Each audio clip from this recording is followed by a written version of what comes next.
सरकार कौन है? यदि आप ही सरकार। हाँ जी हुड्डा साहब, आप तो हाथ धर दियो जिस पे वही जीत जाएगा। और आपको पता है चौटाला साहब के पैर के अंदर 7 किले थी। हाँ, वो कसीनो लेके आने।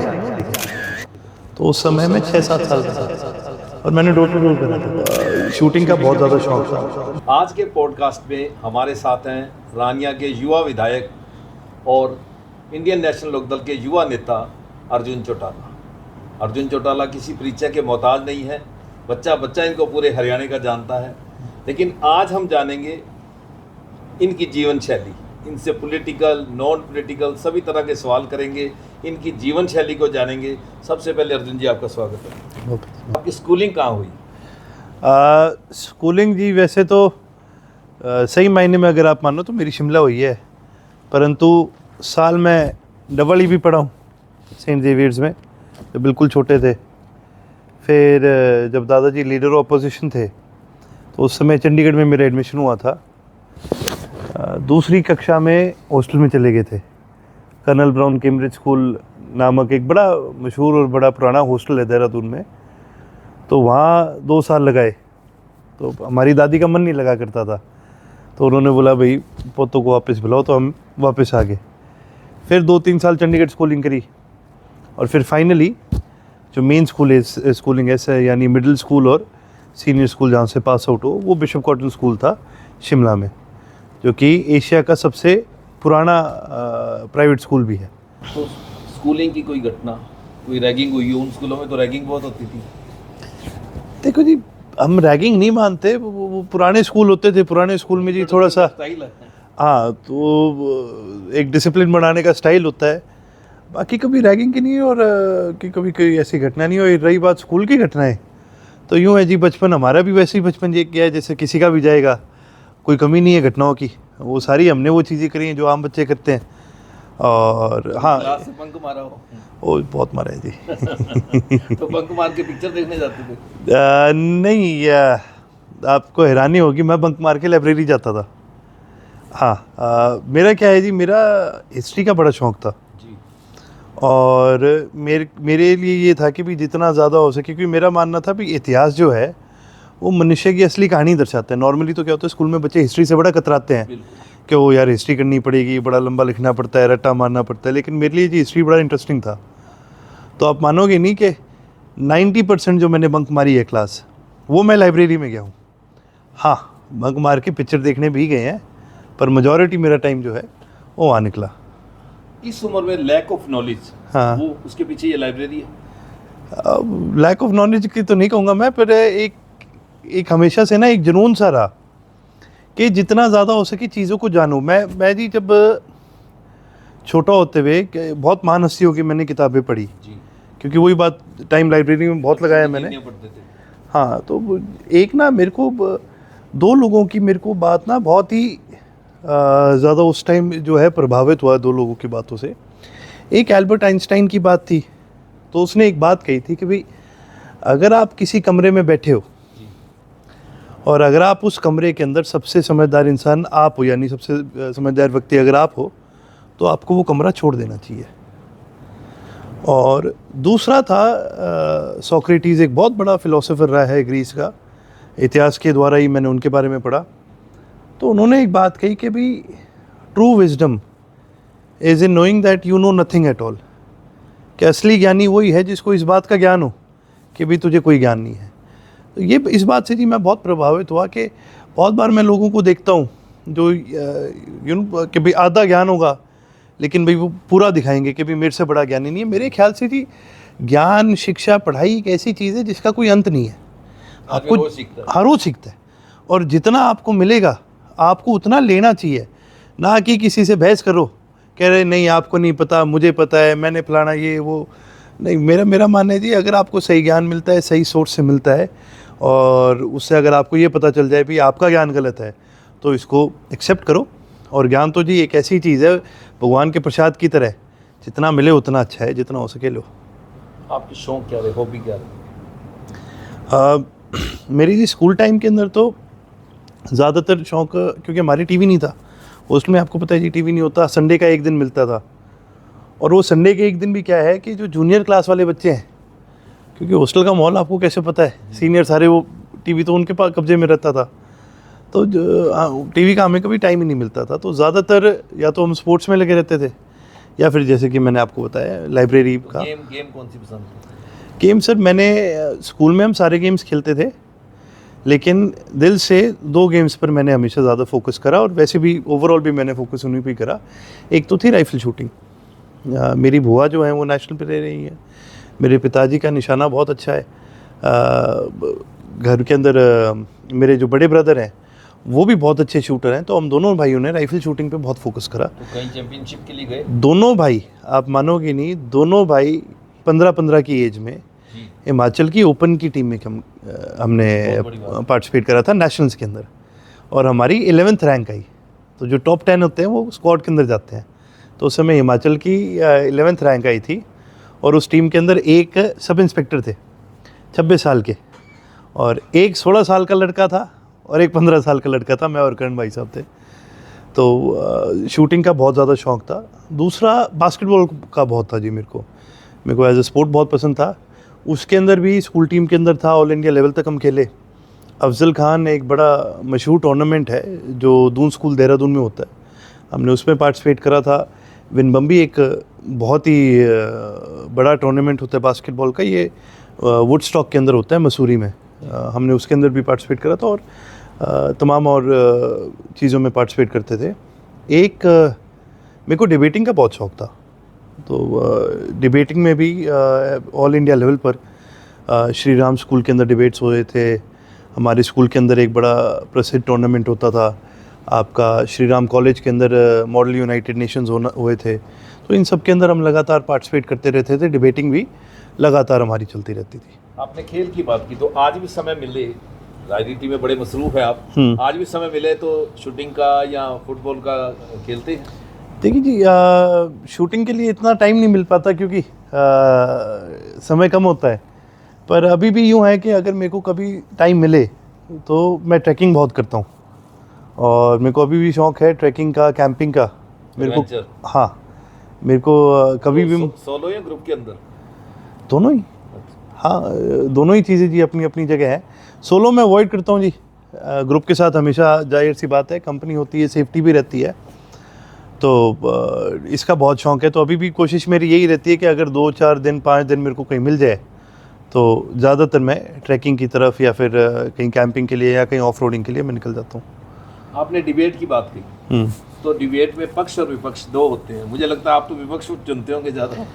हाँ, विपक्ष का अलग मज़ा है, विपक्ष में बहस करने का एक अलग मज़ा है, लेकिन नहीं, स्कूल में तो जी जिस तरह से जो भी टीम के हिस्से आता था वही करते थे, लेकिन ये बात सच है कि विपक्ष में बोलने का, एक तरह से थोड़ा अग्रेसिव तरीके से बोलने का आपको ज़्यादा मौका मिलता है।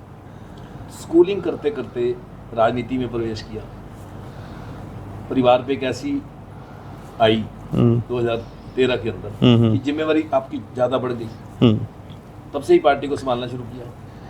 देखिए जी, जैसे बहुत बार एक हमसे सवाल करा जाता है कि भी राजनीतिक जीवन आपका कब शुरू हुआ, और मेरे ख्याल से हमारे परिवार में मेरे ख्याल से किसी के लिए कोई ऐसी एक डेट है नहीं जी। हम जन्म से ही क्योंकि इस माहौल में बड़े हैं, इस घर में पले बड़े हैं, घर में माहौल ही ऐसा है। हाँ, यहाँ तक कि मेरे को याद है मेरा पहला जो चुनाव जो मेरे को याद है, मेरे फादर साहब संगरिया से लड़े थे, तो उस समय मैं 6-7 साल का था और मैंने डोर टू डोर करा था। हालांकि कोई बहुत ज़्यादा नहीं करा था, एक बच्चे के हिसाब से कितना को कर सकता है, तो एक्सपीरियंस तो तब से है। एक्टिव पॉलिटिक्स के अंदर हाँ, आपकी बात बिल्कुल सही है। दादाजी के जेल जाने के बाद हमें खुद महसूस हुआ कि भी अब हमारी जिम्मेवारी जो है वो ज़्यादा बढ़ चुकी है, और जाहिर सी बात है जी, जब आप एक इतने बड़े परिवार से होते हो तो क्या है कि जी लोग आपसे सवाल करते हैं। एक बड़ा सीधा सा सवाल ये होता है, क्योंकि हमारी संस्कृति है उसके अंदर पिता के जो कर्म है उन कर्मों से बेटे को जज किया जाता है। तो जी हमसे भी सवाल ये किया जाता था, भाई जननायक चौधरी दिव्यलाल ने इतना कुछ करा, चौधरी ओम प्रकाश चौटाला ने इतना कुछ करा, चौधरी अभय सिंह जी ने इतना कुछ करा, आप क्या करोगे भाई, आप भी उस जिम्मेवारी को निभाओ। तो एक वो सेंस ऑफ जिम्मेवारी जो है वो हमारी काफ़ी बड़ी, और उसके बाद से हम धीरे धीरे एक्टिव पॉलिटिक्स की तरफ से हम आगे बढ़ने लगे। पहली बार स्पीच कब दी? पहली बार अच्छा, स्कूल में ना डिबेट में तो बहुत करी थी, पर असल तौर पर जो स्पीच है वो मैंने पहली बार दी थी मेरी 10वीं के बोर्ड्स के बाद। उस समय भिवानी में इलेक्शन लड़ रहे थे डॉक्टर अजय सिंह जी, एमपी का इलेक्शन लड़ रहे थे, 2009 की बात है। तो मेरा लास्ट पेपर दिया था मैंने मेरा 10वीं के बोर्ड का, और वो पेपर देते ही शिमला से मैं सीधा भिवानी गया। और जैसे ही मैं पहुंचा तो पहुंचते ही क्या है, मेरे को बताया कि भाई अर्जुन ऐसे ऐसे आपका एक प्रोग्राम है, वहाँ पर कॉलोनी थी, उसके अंदर मेरा कार्यक्रम रखा गया। और मैंने मेरे बड़े भाई से पूछा, मैं कहा भाई मैंने कभी पब्लिकली ऐसे कभी भाषण नहीं दिया, क्या कहना चाहिए क्या नहीं कहना चाहिए, थोड़ा सा आप मुझे बताओ इस बारे में, या आप एक काम करो आप मुझे लिख के दे दो, मैं वो पढ़ दूँगा। तब मेरे बड़े भाई ने मेरी बात समझाई कि देख, ना ही तो बड़े दादाजी ने कभी भाषण पढ़ के दिया, ना ही दादाजी ने कभी भाषण पढ़ा है, ना ही पापा ने, ताऊ जी ने, किसी ने भी आज तक भाषण नहीं पढ़ा, तू भी नहीं पढ़ेगा। वो रखा हुआ इवनिंग न्यूज़पेपर। अब तो चलो जी ऑनलाइन सारा चल गया, आपको तो जाने इवनिंग न्यूज़पेपर कितने चलते थे पहले। तो क्या वो शाम का न्यूज़पेपर है और दिन में और आ जाते हैं। रोज़ पढ़ा कर, तेरे को अपने आप समझ लगने लग जाएगी क्या बोलना है। बात कर लोगों से, अपनी मन की बात रख, भाषण से कुछ नहीं होगा। तो वो मेरा पहले एक्सपीरियंस था। तब मैंने भाषण दिया, जैसा तैसा था। लोग तो कहते हैं अच्छा दिया था, लेकिन उसके बाद से फिर सीखते गए। एक तरीका आ जाता है, एक तहजीब आ जाती है आपको बोलने का, एक लहजा हो जाता है आपका। उसके बाद आगे आगे सीखते गए। उसके बाद जब रानिया से विधायक बनने का मौका मिला जी, पहले तो रानिया की बात करेंगे, फिर आप ट्रेडिशनल ड्रेस में हरियाणा की वेशभूषा है उसके अंदर विधानसभा में गए, कैसा लगा? देखिए जी, मैं तो बहुत प्राउड फील करता हूँ। क्या है कि हमारी जो संस्कृति है ना, अगर आप देखोगे, आप पंजाब जाओगे, पंजाब के लोग ना अपनी संस्कृति का बड़ा गर्व करते हैं। ठीक है, उनको मतलब ये छुपाने में कोई वो नहीं है कि भाई हम कहाँ से हैं, हमारी क्या संस्कृति है, हमारा क्या कल्चर है। और आप विदेश भी जाओगे अगर, तो अगर विदेश जाओगे, अगर आपको कोई सरदार दिखेगा तो दूर से आपको पता चल जाएगा कि भाई वो सरदार जी जा रहे हैं, क्योंकि उनको अपने कल्चर का, अपने धर्म का बड़ा मान है। उसी तरह से साउथ में भी आप जाओगे, साउथ में बहुत मान करते हैं अपने कल्चर का। साउथ में तो आज भी मेरे से भी ज़्यादा यंग 15-15, 20-20 साल के लड़के स्कूल कॉलेज में जाने वाले धोती लुंगी पहनते हैं। हाँ, वो कहते हैं कि भाई ये हमारा कल्चर है, ये हमारी वेशभूषा है, पूरा तिलक लगा के। हाँ। और मैं इस चीज़ से जी बहुत प्रभावित हूँ। बहुत लोग मेरे से पूछ लेते हैं, भैया आप पॉलिटिकली एक्टिव हो इसलिए तो नहीं करते, भैया आप ऐसे इस परिवार से इसलिए तो नहीं करते। नहीं, मैंने धोती खुद बांधनी सीखी 9th क्लास में सीखी, क्योंकि मेरी जो दादी है वो मेरे से कहा करते थे कि बेटे तुम्हारी हाइट इतनी अच्छी है, तुम्हारे परदादा जी की इतनी अच्छी हाइट थी, वो धोती बांधते थे, बहुत सुंदर लगते थे, तुम में से भी कोई बांधा करो। तो औरतों ने नहीं करी, मैंने उस समय सीख ली और लगातार उसके बाद पहनता था। घर पर भी पहनता था, बाहर पर भी पहनता था। और मेरे को बहुत गर्व महसूस होता है कि भी मैं मेरी संस्कृति से जुड़ा हुआ हूँ। धोती भी मैंने खुद बांधनी सीखी, मैंने साफ़ा भी खुद बांधना सीखा, और उस दिन जब विधानसभा गया था तो खुद बांध के गया था। हरी पगड़ी पहन के गई, तो वहाँ बाकी विधायकों ने कहा कहाँ कॉन्वेंट का पढ़ने वाला बच्चा और कहाँ ट्रेडिशनल ड्रेस में?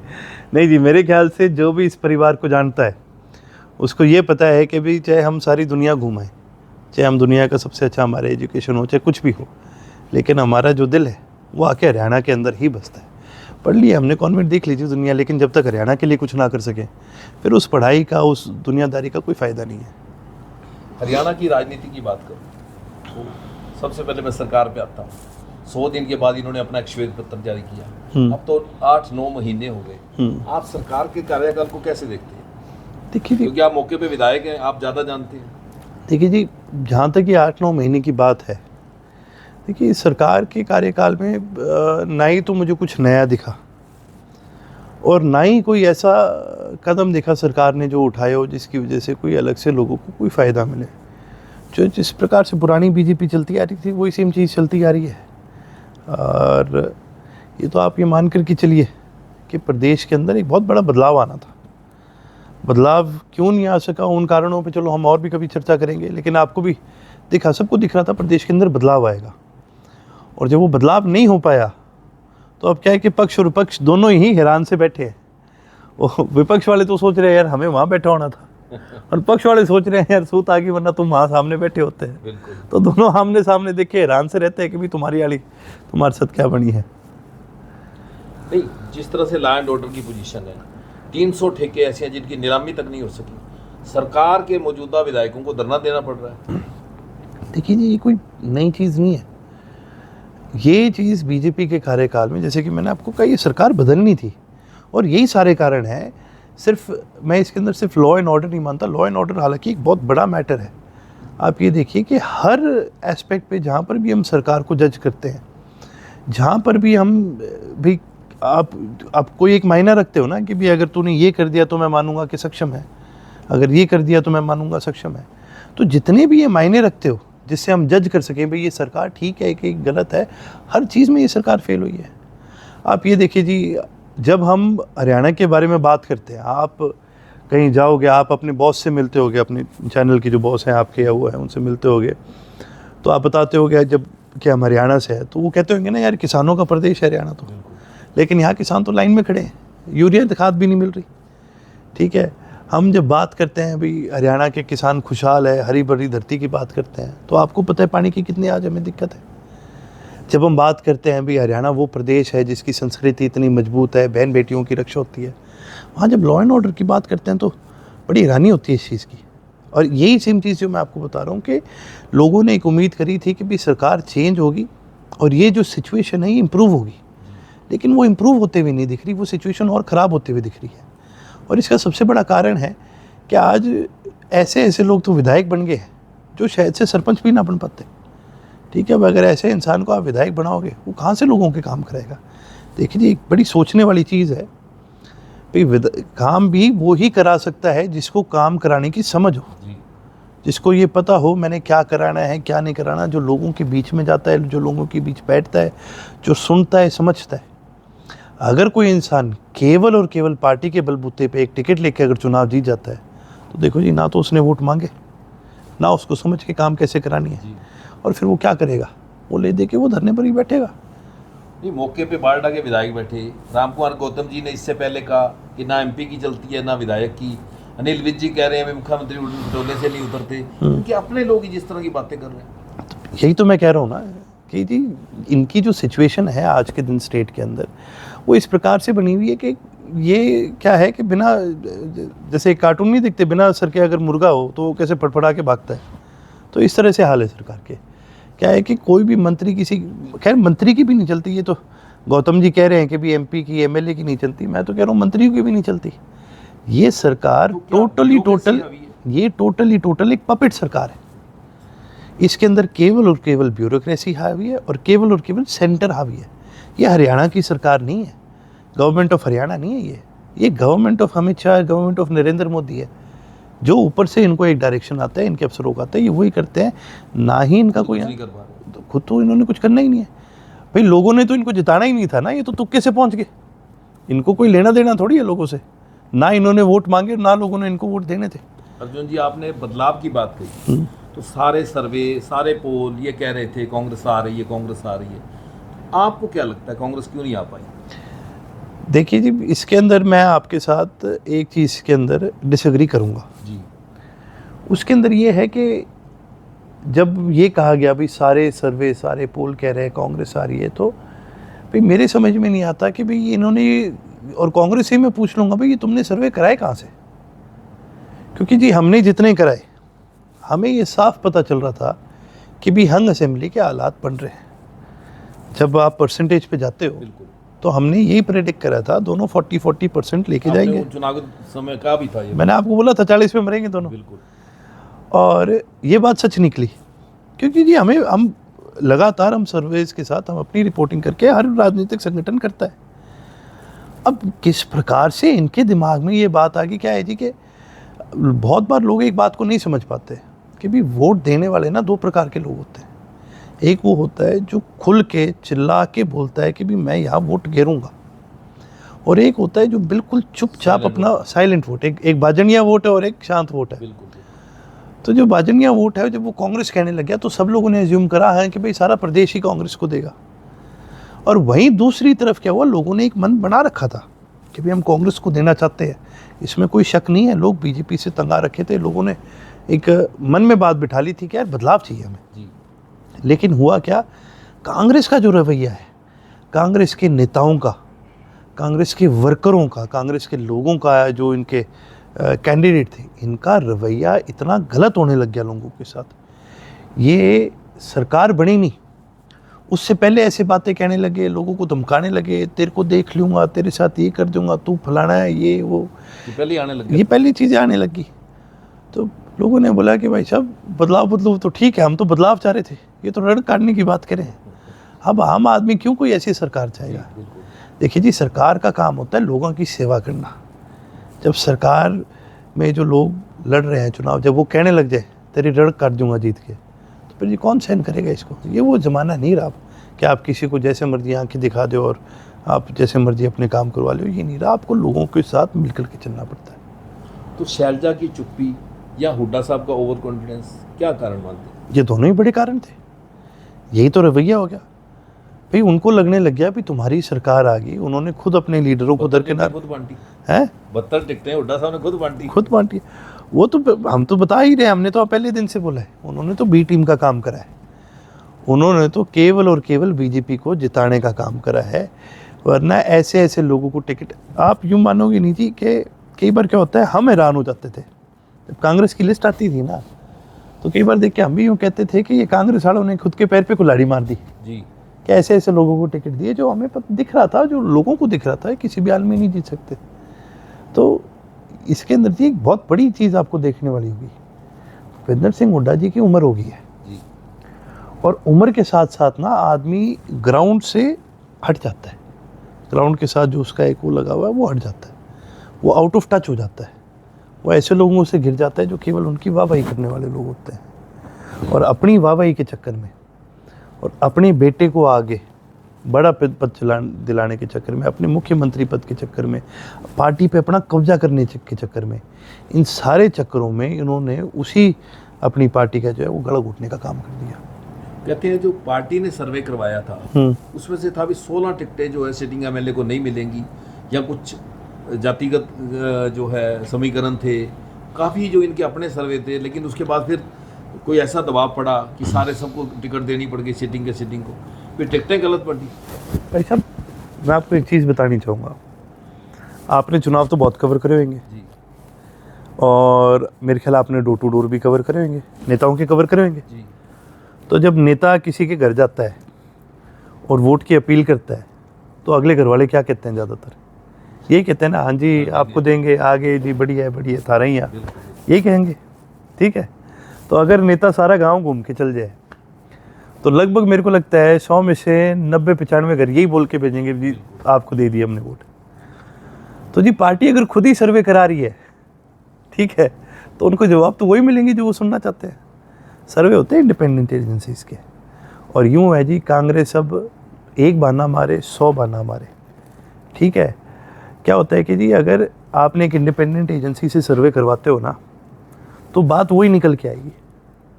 अगर मान लो एक जगह में से वोट 50-50 बंट रहे हैं कोई भी दो दलों के बीच में से, आप इंडिपेंडेंट सर्वे कराओगे तो सर्वे की वही रिपोर्ट आपके पास आएगी।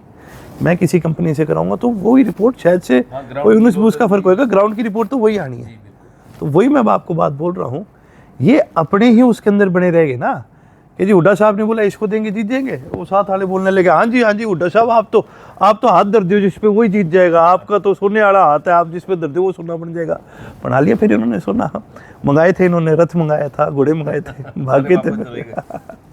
हाँ तो वही चीज़ है जी, ये तो पूरे थे। हाँ ये अपने ओवर कॉन्फिडेंस में मारेंगे, ठीक है, अपने ओवर कॉन्फिडेंस में मारेंगे।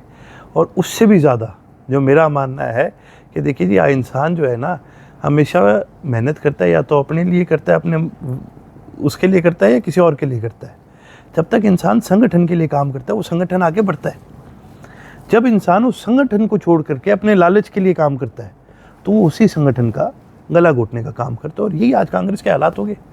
अब इनके लिए संगठन से ज़्यादा ज़रूरी अपना बेटा हो गया था, अपना मुख्यमंत्री पद हो गया था। यही आरोप किरण चौधरी ने लगाकर पार्टी छोड़ी, यही आरोप कुलदीप बिश्नोई ने लगाए, जितने लोगों ने भी कांग्रेस छोड़ी है हुड्डा साहब पे उन्होंने सीधे सीधे पुत्रमों के आरोप लगाए। तो आप गलत थोड़ी कह रहे हैं ये, आप ये देखो ना, इन्होंने अपनी खुद की पार्टी में सबको खुद लाइन कर दिया। बताओ मेरे को कोई एक बड़ा लीडर बताओ जिसको खुद चल करके पर्सनल तौर पर भूपेंद्र सिंह हुड्डा ने काट ना करी हो।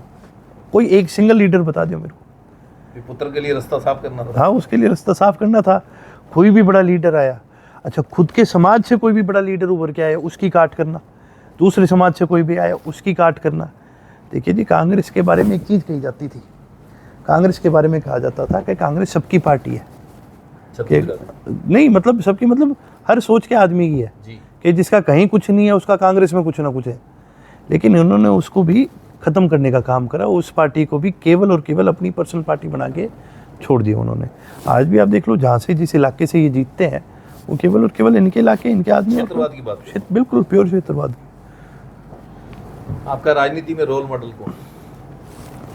मेरे जी 3 रोल मॉडल हैं।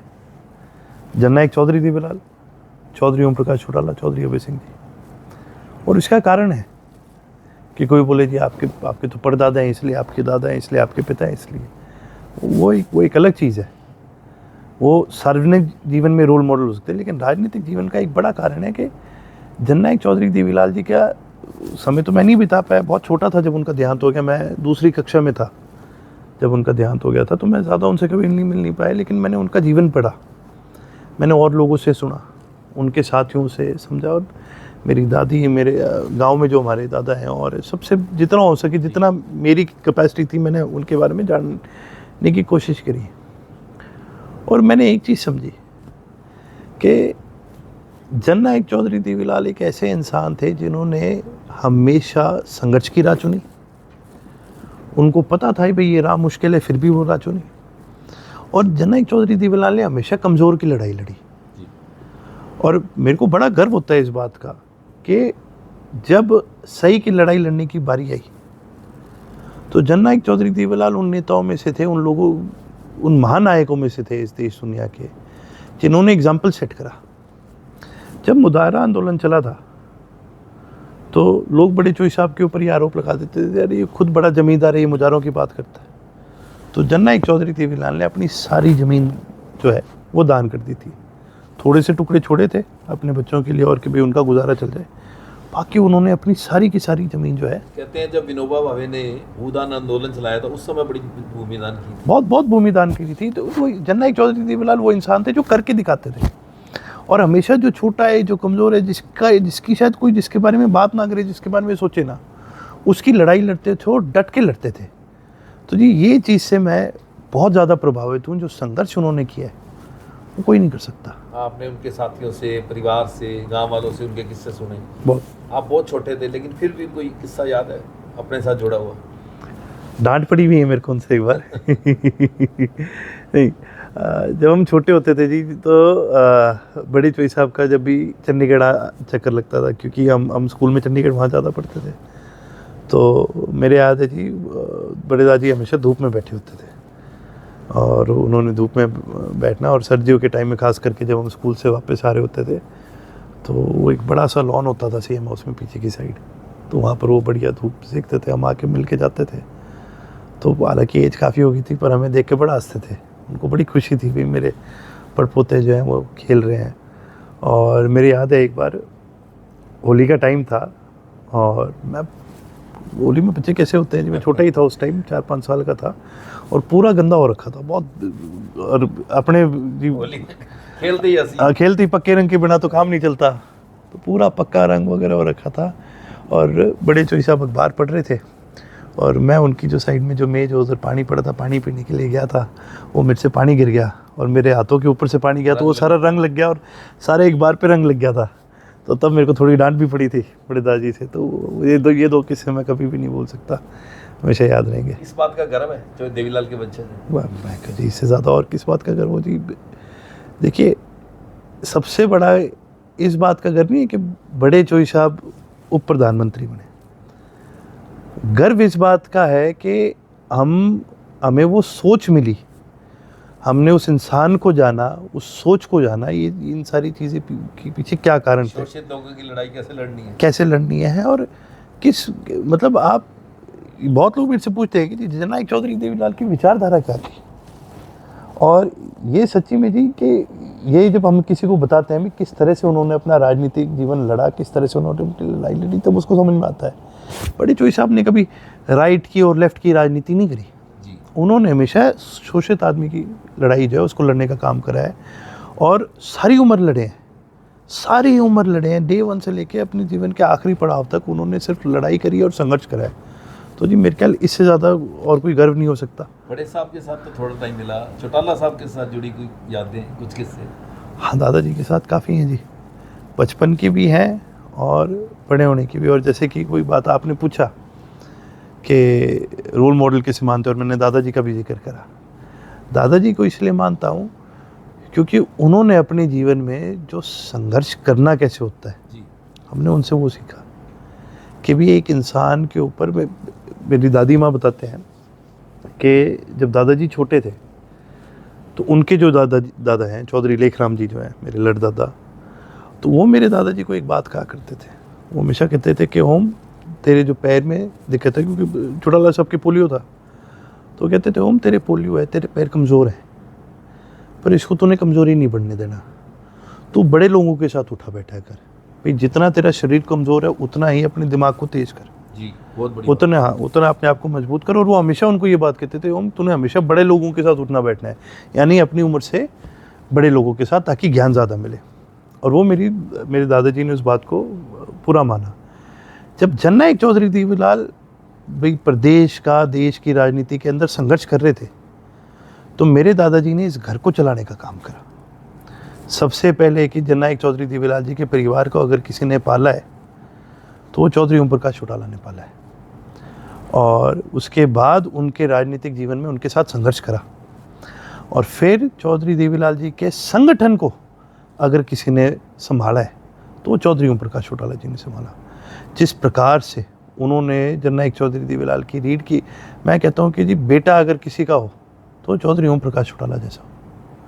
उन्होंने जो अपने जीवन के अंदर संघर्ष करा है, मेरे ख्याल से जी कोई इंसान ऐसा नहीं है। आपको हैरानी होगी, 16 साल की उम्र में चौधरी ओम प्रकाश चौटाला जी इस देश, पूरा देश जो है उसका चक्कर लगा चुके थे, पूरा देश घूम चुके थे 16 साल की उम्र में। क्योंकि तो विदेश यात्रा भी बहुत करी। वो आदत भी बड़े चौधरी साहब की वजह से उनको लगी। जब भी चौटाला साहब ने घर आना था तो बड़े चौधरी साहब की आदत थी, बड़े दादाजी की, भी जेब में जितने भी पैसे हैं उन्होंने वो पैसे लेने और सीधा उनके हाथ में पकड़ा देने, जाओ घूम के आओ, कि जा घूम के, अभी यहाँ घर क्या काम है, ठीक बात है, ठीक है जाओ, और जब पैसे ख़त्म हो जाए तो वापस आके और लेना। और चौटाला साहब इतने किफ़ायती थे कि जितने पैसे मिलते थे उसमें से भी कुछ ना कुछ बचा के आते थे।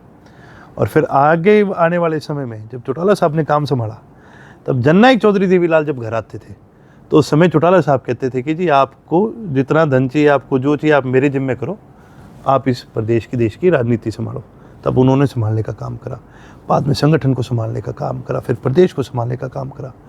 जो विजन चौटाला साहब की थी किसी की भी नहीं, मतलब अब वही चीज़ है ना, बहुत लोग कम समझ पाते हैं इस बात को। विजन के पीछे माने journey is the best teacher, हाँ, journey is the best teacher. इतना विदेशों तक जाना, जर्नी, वहाँ की भौगोलिक स्थिति को देखना, टूरिज्म को देखना, और वो अपनी स्पीच में ये बात कहते थे हाँ, कि अगर इंडिया के अंदर इतना कुछ है, अगर टूरिज्म ये इस देश में बन जाए तो रेवेन्यू जनरेट बहुत ज़्यादा होगा। बहुत ज़्यादा होगा। आप ये मानो जी कि उनकी ना जो उनकी सोच थी, बहुत कम लोग उस तरह की सोच रख पाते। और चौटाला साहब की एक सबसे बड़ी खासियत पता है क्या थी?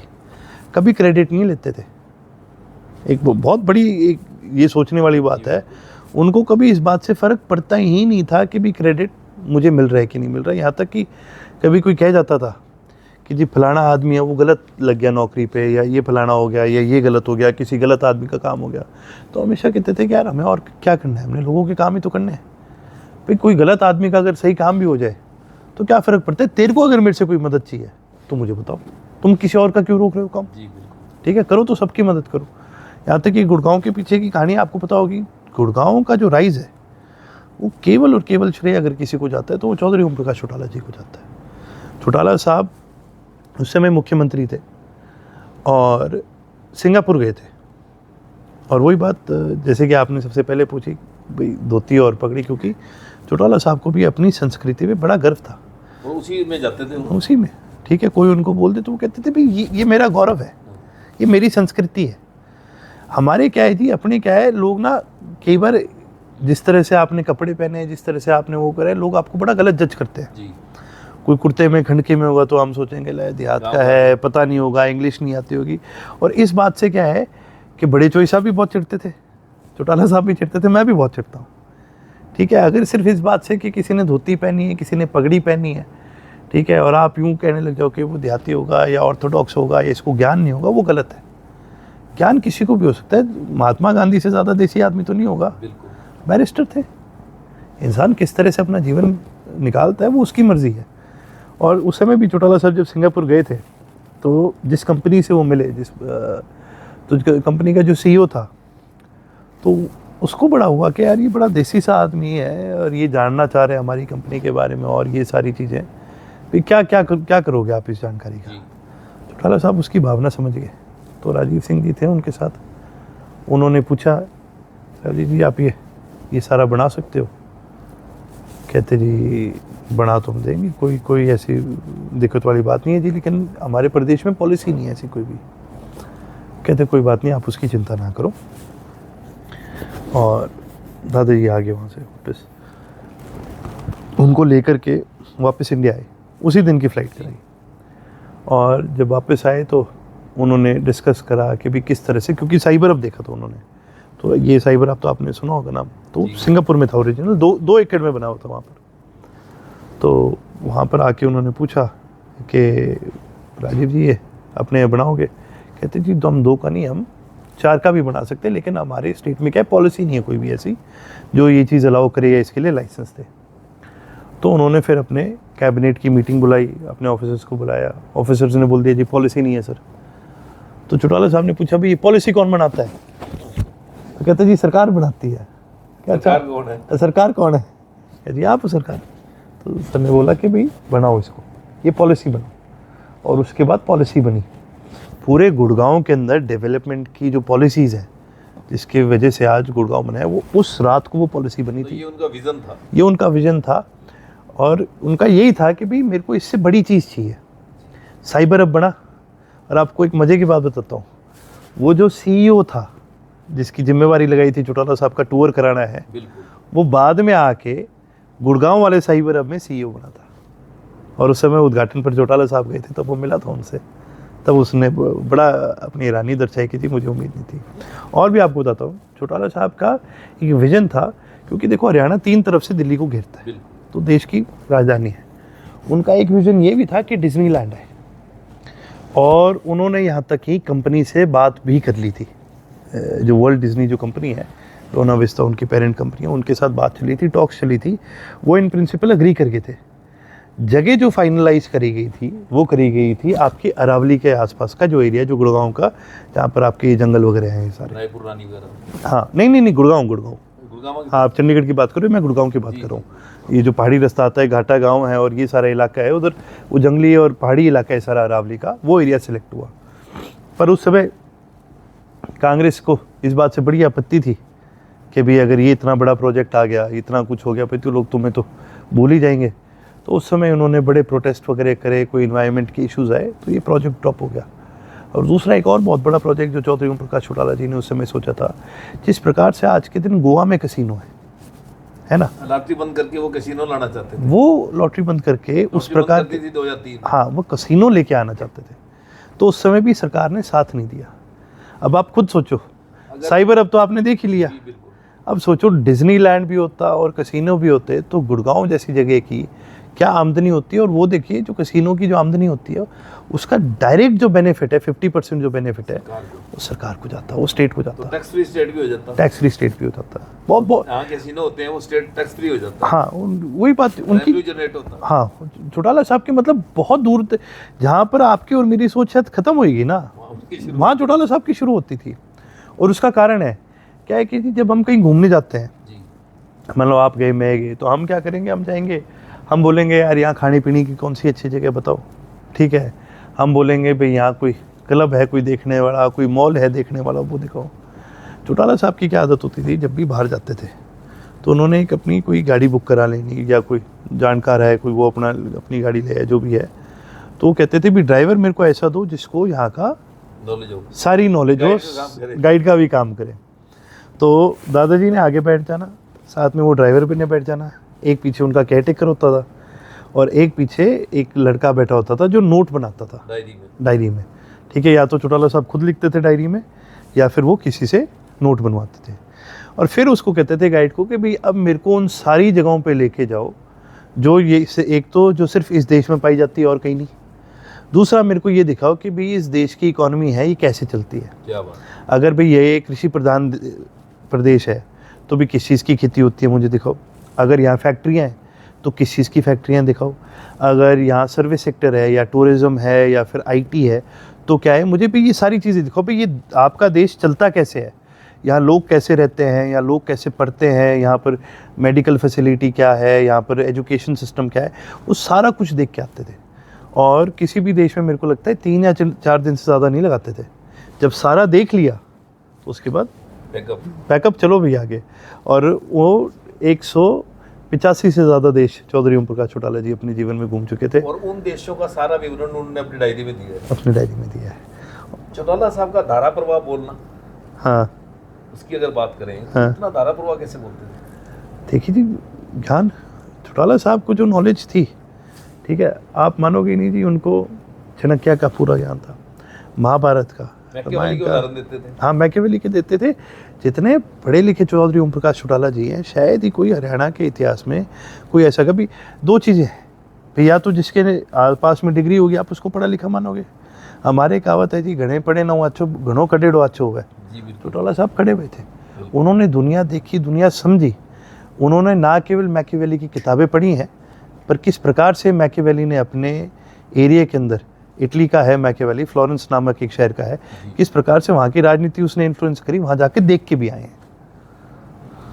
उससे आगे बात करें, समय के बड़े पाबंद थे। समय के भी बिल्कुल। एक इंसिडेंट और आपको बताऊंगा, मेरे को याद है, उससे से आपको अंदाज़ा लग जाएगा।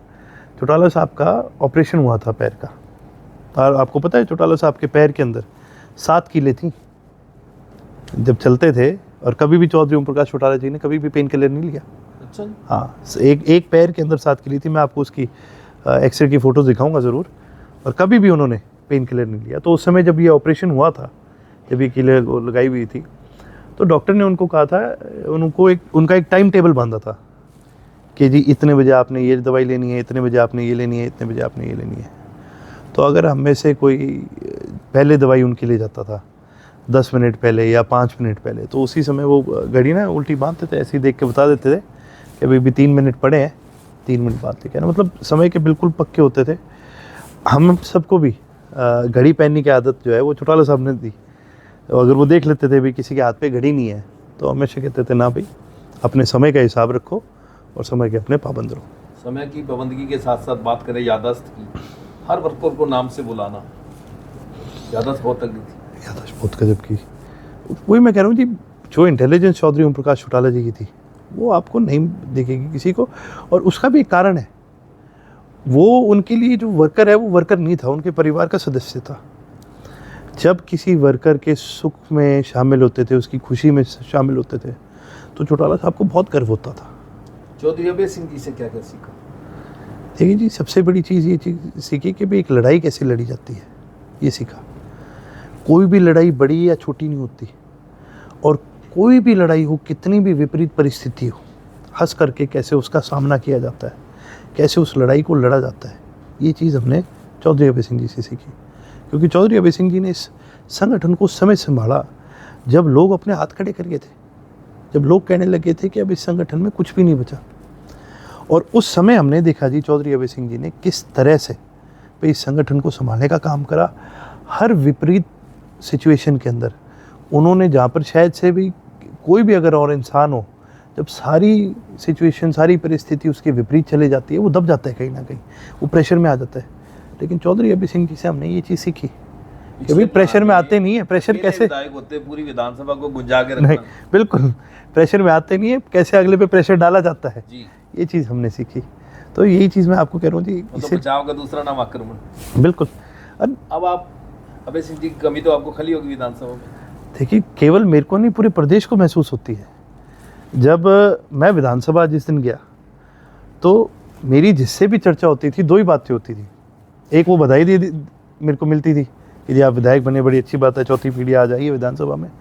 और दूसरा, हर इंसान को इस बात की बड़ी कमी महसूस हुई कि चौधरी अभय सिंह जी आज विधानसभा में नहीं है। और मैं तो ये कहता हूँ, ये बीजेपी वालों की तो सूत आ गई सरकार की, नहीं तो अब की बार इस सरकार को कोई बोलने नहीं देता इस विधानसभा में। विधानसभा की मैंने सारी कार्रवाई देखी, कांग्रेस के 37 विधायकों ने कुछ नहीं उठाया, लेकिन आप दोनों ही मुद्दे उठाते रहे, आप और आदित्य जी। और आपने वहाँ कहा भी ये विपक्ष की भूमिका मुझे अदा करनी पड़ रही है। ये हम सीख के किससे गए हैं? हमने अपना राजनीतिक जीवन जो है हमने चौधरी ओम प्रकाश चौटाला जी से सीखा है, ठीक है। हमने उनको संघर्ष करते हुए देखा है। जब विधानसभा में जाते थे चौटाला साहब की आदत होती थी, अपने हर विधायक को बोलते थे भाई 0 वार में अपनी पर्ची डालो जी। अगर तुम बोलोगे नहीं, अगर तुम आवाज़ नहीं उठाओगे, फिर तुम्हारा काम क्या है यहाँ पर। चौटाला साहब अपने सिद्धांतों के बहुत पक्के थे। उनको पता था कि भाई अगर ये हाउस चल रहा है तो ये कोई मेरे लिए नहीं चल रहा, ये किसी और के लिए नहीं चल रहा, पूरा पब्लिक का पैसा खर्च होता है, सारी भाई दुनिया इसको देख रही है, सारे प्रदेश भर के पत्रकार वहाँ बैठे हैं। वो क्यों बैठे हैं? वो सरकार से एक जवाब चाहते हैं, वो विपक्ष से एक उम्मीद चाहते हैं कि भाई जो सवाल हम चाहते हैं आप पूछो, वो हम तो नहीं पूछ सकते ना, तो भाई आपका काम है ये पूछना। लेकिन यहाँ तो कांग्रेस उठ के चलेगी। मुझे उस दिन बहुत क्रोध आया। बाहर पुलिस वाले देखता हूँ मैं 6-6 घंटे 8-8 घंटे ड्यूटी के अंदर धूप के अंदर खड़े रहते हैं, ठीक है, ताकि भी इनकी सिक्योरिटी बरकरार है। और इनको इतना भी समय नहीं है, ये इतनी सी भी तहजीब नहीं है कि भाई ये बैठ के कम से कम सेशन तो पूरा कर लो, कम से कम भी जो बात है, कोई सवाल है, कोई और चीज़ है, कोई पूछने वाली पूछ तो लो। आपने इस बार ये कहा भी प्रदेश पे खर्चा पड़ रहा है और आप समय वेस्ट कर रहे हैं। बिल्कुल बिल्कुल पड़ता है जी।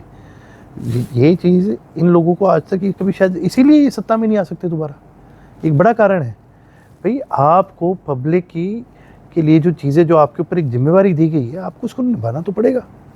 आज केवल और केवल अगर विधानसभा में विपक्ष की भूमिका निभा रहा है तो या तो मैं हूँ या आदित्य देवीलाल जी हैं। आप एक चीज़ देखो, जितने सवाल करे गए हर रोज़ हमने या तो एक सप्लीमेंट्री लगाया, नहीं तो हमने सरकार से सवाल करे। एवरी सिंगल डे हमने लगाए। सबसे ज़्यादा कॉलिंग अटेंशन मोशन अगर लगे हैं तो वो हमारे लगे हैं। सबसे ज़्यादा सवाल अगर किसी के लगे हैं तो हमारे लगे हैं। सबसे ज़्यादा 0 आवर में अगर किसी ने प्रश्न उठाए पूरे प्रदेश के मुद्दों पर अगर किसी ने उठाए तो वो इंडियन नेशनल लोकदल ने उठाने का काम अर्जुन किया। जी, नशा हमारे क्षेत्र में बहुत ज़्यादा बढ़ रहा है। आपने तो खैर पूरे प्रदेश में देखा है, आपने इसको लेकर विधानसभा में भी आवाज़ उठाई, आप अपने लेवल पे भी उठाते हैं। इसको कैसे दूर किया जा सकता है? देखिए जी, इसके अंदर मैं हमेशा से एक बात कहता आया हूँ कि नीयत बहुत ज़रूरी है, ठीक है।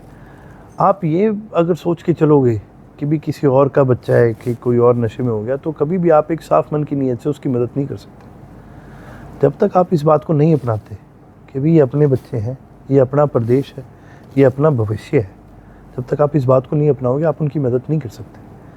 देखिए जी, जो परिवार पीड़ित है ना इससे, उसके लिए अब ये मायने नहीं रखता कि भी जो बेच रहा था वो पकड़ा गया कि नहीं, या फिर जो तस्करी कर रहे हैं वो पकड़े गए कि नहीं।